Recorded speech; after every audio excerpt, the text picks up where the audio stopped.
हिमाचल प्रदेश की सबसे महत्वपूर्ण और खतरनाक नदी व्यास आज अपना रास्ता बदल रही है।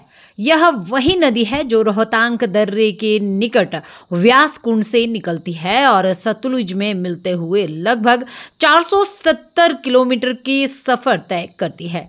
ऋषि वशिष्ठ से जुड़ा इसका नाम पौराणिक महत्व रखता है, लेकिन आज यह नदी केवल आस्था का प्रतीक नहीं बल्कि सिंचाई, जल विद्युत और पर्यटन की जीवन रेखा भी है।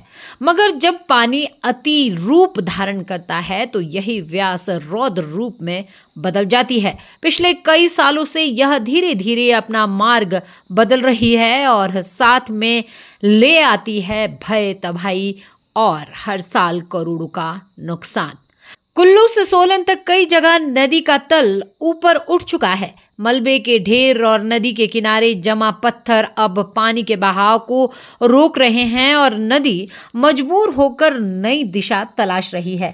2023 की आपदा और इस साल की आपदा इसका सबसे ताजा सबूत है। बुनतर से मनाली तक कई सड़कें बह गई, पुल टूटे, खेत और मकान ध्वस्त हुए। सरकारी आंकड़ों के मुताबिक अकेले कुल्लू जिले में करोड़ों का नुकसान हुआ था। अब बुनतर से मनाली तक लगभग 35 स्थान ऐसे चिन्हित किए गए हैं जहां तत्काल तटीकरण और ड्रेजिंग की आवश्यकता है।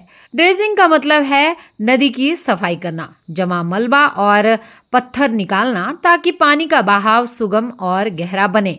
सीमा सड़क संगठन और NHAI इसके लिए सहमत है, लेकिन समस्या पंचायतों की अनुमति और वन संरक्षण अधिनियम की मंजूरी की वजह से अटक रही है।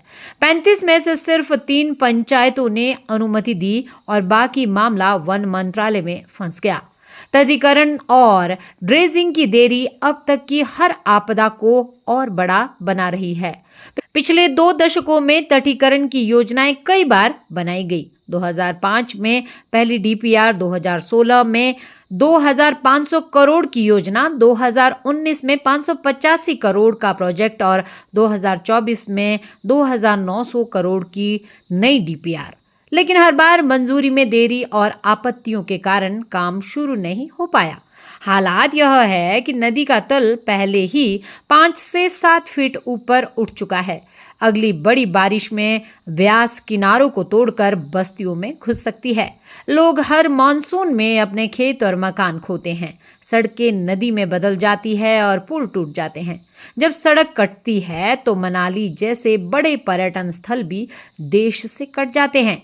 सरकार अब केंद्र से खनन की अनुमति मांग रही है ताकि वैज्ञानिक तरीके से ड्रेजिंग और तटीकरण किया जा सके।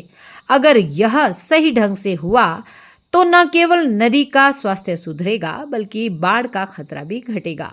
केंद्रीय मंत्री नितिन गडकरी और केंद्र की टीम भी इसे आवश्यक मान चुके हैं। लेकिन सवाल वही है, कब तक फाइलें मंत्रालयों में घूमती रहेगी?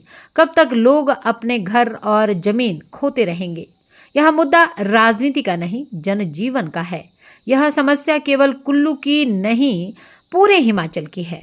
अब जरूरी है कि पंचायतें अपनी अनुमति दे, ड्रेजिंग और तटीकरण का काम तुरंत शुरू हो, क्योंकि ब्यास नदी सिर्फ पानी की धारा नहीं, यह हिमाचल की जीवन रेखा है।